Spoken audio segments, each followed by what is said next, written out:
Hello, this is Hans the Dutch guy with Much Dutch, and this time we will see how to pronounce Pepernoten. This is Dutch candy distributed during the holiday of Sinterklaas. This is the way we say Pepernoten.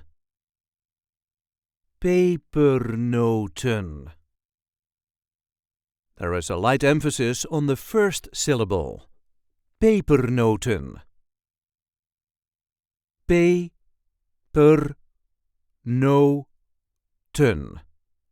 Pepernoten. And as usual, we normally do not pronounce the N at the end. So, pepernoten.